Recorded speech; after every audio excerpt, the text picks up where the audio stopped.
Not very good at burger time. I'm Jason from Trading Games. This is the Intellivision Kiosk.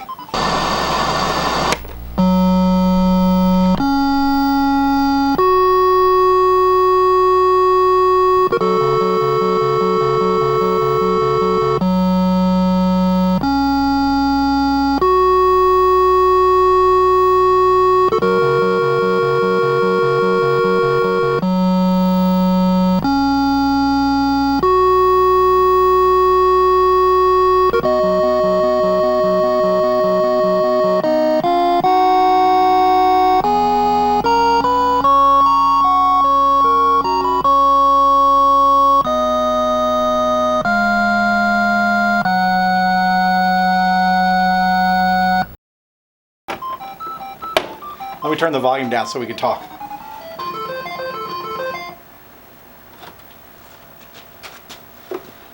So this was some official retailing merchandise that would have been found in stores like Kmart's, JCPenney's, Woolworths, you name it.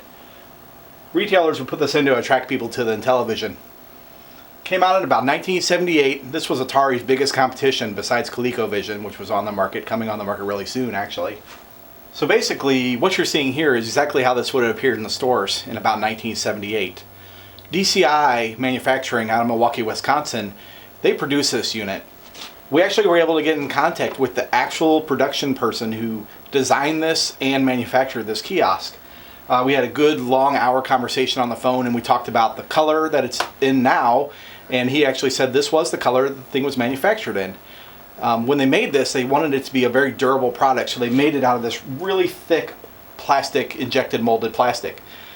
This is very similar to what you would have seen in car dealers for advertising all their type of merchandise, because that's some of the other kiosks the manufacturer was making at the time was for car dealers. So the actual yellow that it appears now was the color it was made in, and that way they thought this would deter from, you know, looking dirty over time, and this was kind of the color that was in back then.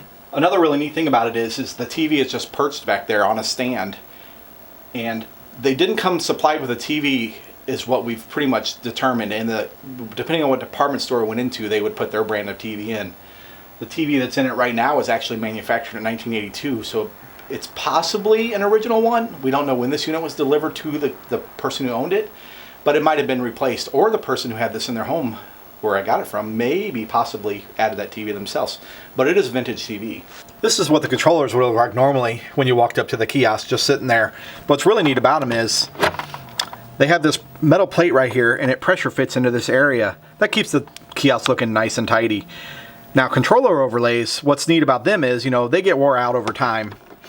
So what they did was, for the really popular games that were out, they made this little flip-through brochure right here. This lets you see where the start and pause buttons were on every single game.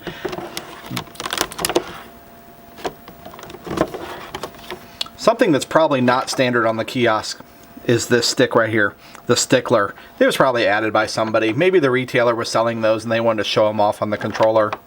I also wanted to show the anti-theft device that the stores used. It's a little cartridge cover that goes over the cartridge, and it has two screw holes in it, and most likely they had like a safety head screw in there that only like a store manager would have, and then they could replace the cartridge when needed. Also, on the bottom of the system, it has these steel brackets, and the system would have had mated to it the opposite bracket. We do not have that part with the kiosk though, and that would have kept the system from moving over. So over here on this side of the kiosk was this space where they decided to put, you know, some advertising information right now, you know, a corny family from the 70s.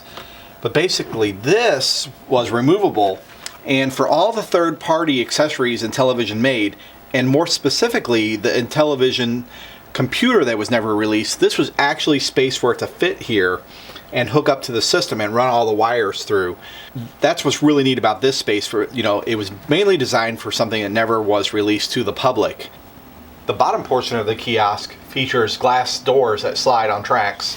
This would have been original in most stores, unless they were blacked out with black wood with some displaying art on them. But typically they're left open so that merchandise could be displayed on the shelves inside. These are all original shelves that hold the merchandise inside. Now I've put some random merchandise from my collection in here. Every store would have done this different. but the shelves are about 12 inches deep, made out of masonite with nice rounded edges.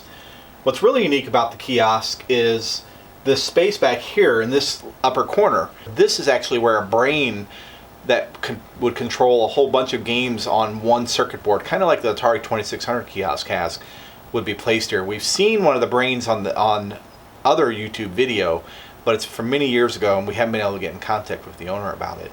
So what was really fun about this is how I acquired it. We actually heard about the kiosk being available in Indianapolis, and we're located in St. Louis, Missouri.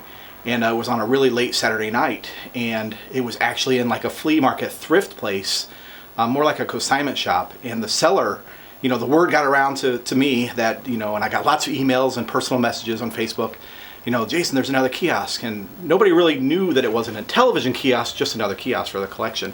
So I got a hold of some pictures, and I realized it was something that, you know, I really wanted to add to the collection, preserve it, restore it, keep it around for, you know, for a long time. And basically, I tried calling it at 11 o'clock at night, which was of course impossible. Wasn't able to leave a message. And then on Sunday, we actually got a hold of a lady running the market, and she's like, "Yeah, it's for sale. You know, it's a few $1,000s, and you know, I'll have Joe," or I can't remember the individual's name, selling it. Well, he actually called me back just a little bit later. I said I really wanted to get the kiosk, and he told me he had 2 kiosks, and we'll get into that a little bit later. But as for the Intellivision kiosk, we worked out a whole package deal, and then I'm like, I'll be there on Thursday or Wednesday. As soon as I can, I'll rent a truck, we'll go out and get this thing. And what do you know? The guy's like, well, I can just deliver it for that amount. And I'm like, done deal. Let's get it here. He showed up on Tuesday. Closed the deal Sunday, showed up on Tuesday. Kiosk, unfortunately, completely dismantled. But that's what it takes to get this huge thing in the door. As you can tell, it's taller than me. It's wide. With the TV on the back, there's no way to go in and out of the door. So the stand was off, and the monitor was out, and the doors were off of it. And we brought it in, great condition. It was a good purchase. And then later on, you'll see the other purchase we made at the same time. Hint, it's a ColecoVision kiosk. So I'm real excited to add it to the collection. We don't show too many people the kiosk. Now it's out there for everybody to look at. I hope it's a neat story that everybody enjoys. You know, that you know, we care about these things, and we like having them. You know, it's fun owning it, but you know, you've seen some of the other videos. We enjoy just preserving them, because this might be the only one that's left. Nobody's really come forward yet that owns one. Well, I hope you enjoyed the Trading Games video on the Intellivision kiosk. We're done now. Time to go play some more Burger Time. Gotta beat Billy Mitchell. See y'all later.